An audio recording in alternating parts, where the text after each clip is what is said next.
I want to tell you one quality to develop. అదే చెప్తున్నాను కానీ అసలు ఏం క్వాలిటీ అనేది చెప్పలేదు. ఒకటి పోగొట్టుకోవాల్సింది, ఒకటి పొందాల్సింది ఏంటో నెంబర్ 1, బ్లూమ్ ఆర్ బ్లేమ్. మీరు ఎవరినైనా నిందిస్తే జీవితంలో ఎప్పుడు ఎదగరు. ఎదగాలని అనుకుంటే ఇతరులను నిందించడం మానేయండి. ఏంటి నిందించడం?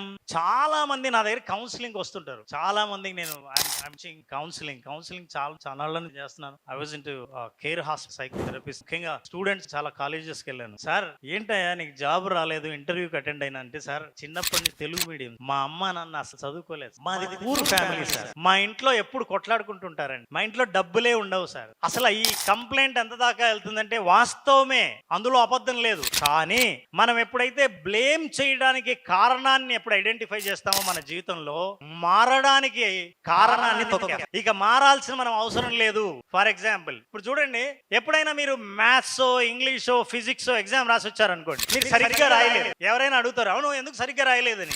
ఏంటి ఆన్సర్? పేపర్ టఫ్ కదా.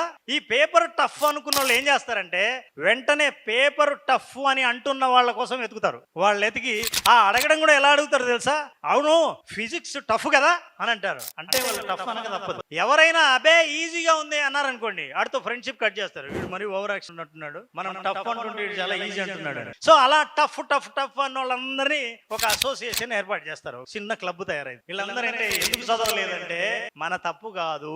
ఒకవేళ మీరు సరిగ్గా రాయలేదనుకోండి, ఎవరైనా వచ్చి మీకు ఇంకా ఐడియా రాలేదు, వేరే వాళ్ళు వచ్చి మీకు తెలుసా ఏ సంవత్సరం ఈ పేపర్ ఇంత టఫ్ రాలేదు, ఇంత టఫ్ అని అంటే మనకేమనిపిస్తుంది తెలుసా? అయితే నా తప్పు కాదన్నమాట.